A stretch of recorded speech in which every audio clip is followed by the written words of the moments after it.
পালনকারী বা ইসলাম ধর্ম মান্যকারীদেরকে আমার গিয়ে কি অবস্থা হবে?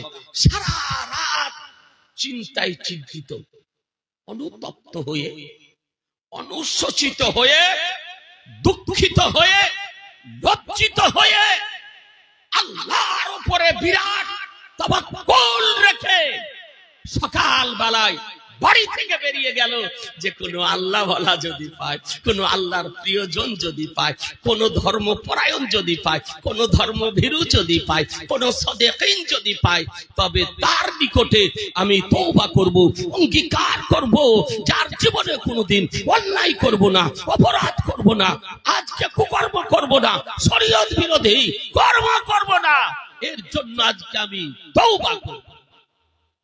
বাড়ি থেকে আবার সকাল বেলায় বেরিয়ে গেল। কোন গল্প নয়, বুখারী শরীফের হাদিসের আপনাকে সংক্ষিপ্ত আকারে অনুবাদ বলতেছি।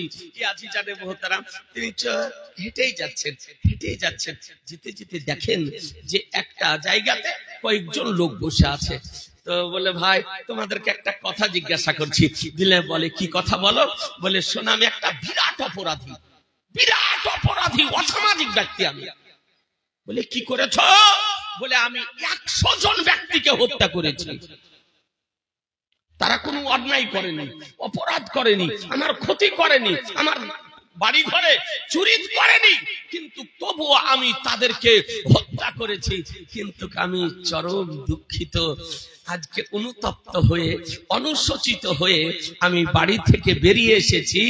একটা কোনো আল্লাহওয়ালা যদি ব্যক্তি পায়, তো আমি তার নিকটে গিয়ে তওবা করব আর অঙ্গীকার করব, আর জীবনে কোনোদিন অন্যায় কাজ করব না, অসামাজিক কাজ করব না, আমি আজকে তওবা করব।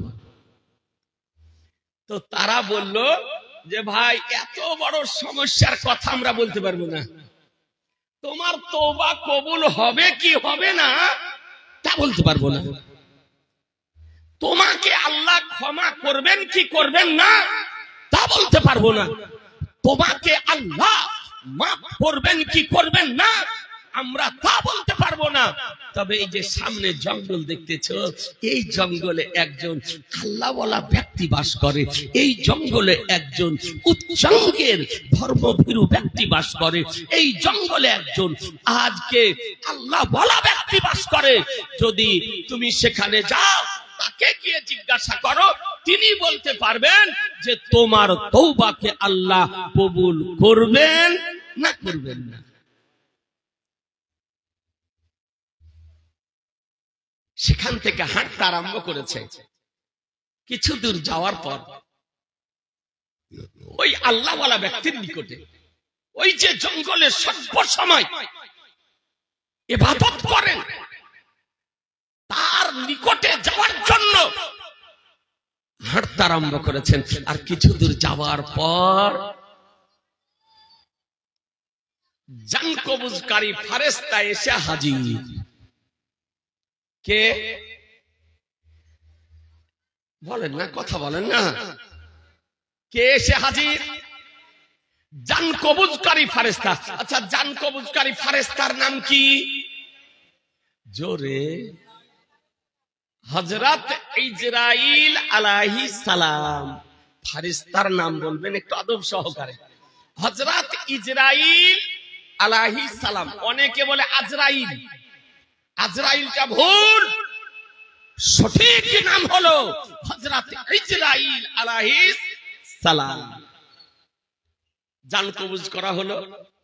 যখন হযরত ইজরাইল আলাইহিস সালাম তার জান কবজ করলেন, এদিকে জাহান্নামের ফেরেশতাও এসে হাজির, এদিকে জান্নাতের ফেরেশতাও এসে হাজির।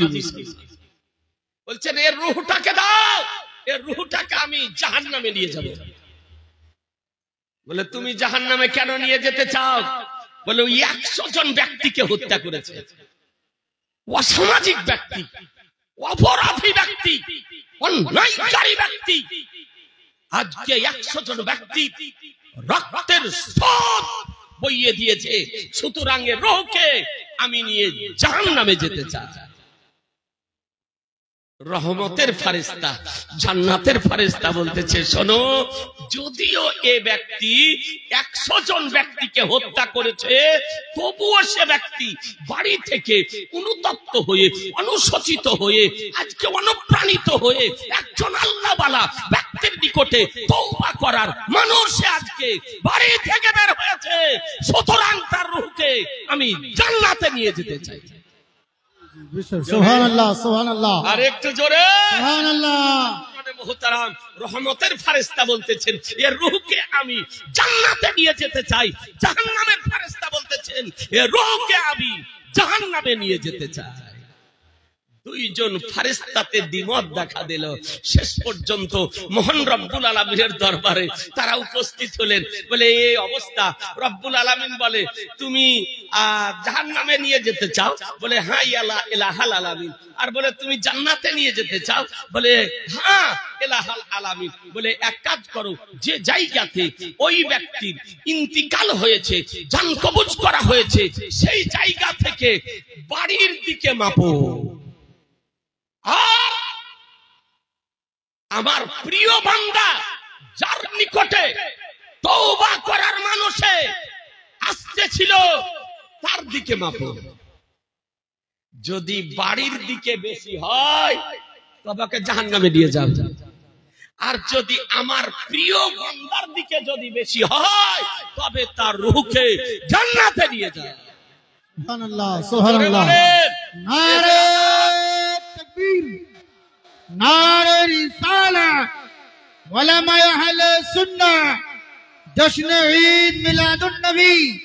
নারে তাকবীর, নারে রিসালাত। মুসলমান, মহান রব্বুল আলামিন ফয়সালা করে দিলেন। বলে যাও, মেপে দেখো, যেদিকে বেশি হবে সেদিকে নিয়ে যাও। বাড়ির দিকে হলে জাহান্নামে নিয়ে যাও, আর আমার প্রিয় বান্দার দিকে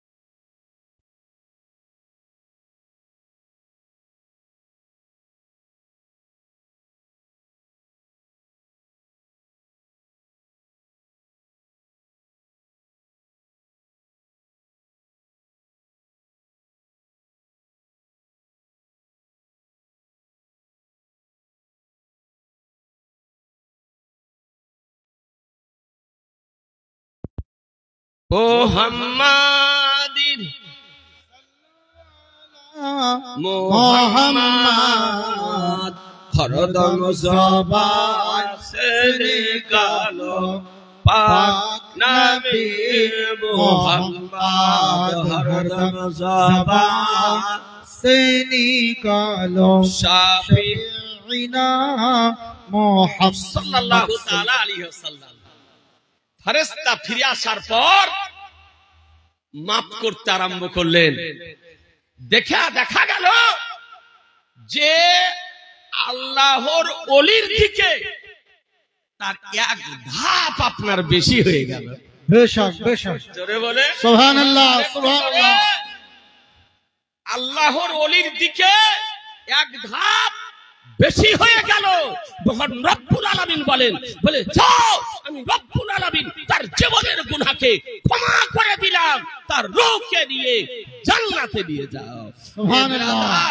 আপনাদেরকে বলতে চাই, এ হলো আল্লাহর ওলির নিকটে যাওয়ার উপকারিতা, আল্লাহর ওলির সান্নিধ্য লাভ করার উপকারিতা, আল্লাহর ওলির আজকে নৈকট্য লাভ করার আপনার উপকারিতা, আল্লাহর ওলিদের সংস্পর্শে যাওয়ার উপকারিতা।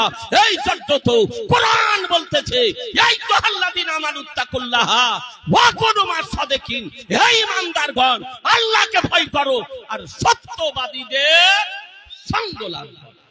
সুবহানাল্লাহ। সুতরাং আপনাদেরকে আমি অনুরোধ করি, যারা মুরিদ হয়েছেন আলহামদুলিল্লাহ, এখনো যারা মুরিদ হননি, আজকে আপনাদের ঘরে, আপনাদের দেশে, আপনাদের বাড়িতে, আপনাদের গ্রামে আজকে ইন্টারন্যাশনাল পীর এসেছেন। আমি অনুরোধ করব যে আপনার ইহজগত উপকার হবে, পরজগত উপকার হবে। আপনাকে সর্বসময় আপনার পীর আপনাকে গাইড করবে, সহযোগিতা করবে, আপনার অমূল্য ঈমান সুরক্ষিত থাকবে। মুসলমান, সুবহানাল্লাহ। এ হলো আল্লাহর ওলির নিকটে বায়াত গ্রহণ করার যাওয়ার উপকারিতা। তাহলে আল্লাহর ওলিদের নিকটে বায়াত গ্রহণ করার, নিকটে যাওয়ার বিধান আছে না নাই? একটু জোরে বলেন। আছে। আজ পর্যন্ত ওয়াহাবি বলেন, গায়রে মুকাল্লিদ বলেন, লামাযহাবি বলেন, আহলে হাদিস বলেন, দেওবন্দি বলেন, তাবলিগি বলেন, জামাতি বলেন, কাদিয়ানি বলেন, কোন ভ্রান্ত মতবাদ পোষণকারীগণ কোরআন হাদিস ইজমা কিয়াসের আলোকে আল্লাহর ওলিদের নিকটে মুরিদ হওয়াকে নাজায়েজ প্রমাণ করতে পারেনি। আমি দায়িত্বশীলতার সঙ্গে আন্দোলনের ধারতি থেকে চ্যালেঞ্জ করতেছি, কিয়ামতের পূর্ব পর্যন্ত নাজায়েজ প্রমাণ করা সম্ভব হবে না, হবে না, হবে না। সুবহানাল্লাহ, সুবহানাল্লাহ। কোরআন বলল, ইয়া আইয়ুহাল্লাযীনা আমানুত্তাকুল্লাহা ওয়া কুনু মাস-সাদিকিন, হে ঈমানদারগণ তোমরা আল্লাহকে ভয় করো আর সত্যবাদীদের সঙ্গ লাভ করো। আর একটি মশলা ভালো করে শোনেন, যে আল্লাহ ব্যতিরেকে অন্য কাউকে সাজদা করা শরীয়তে কি বৈধ?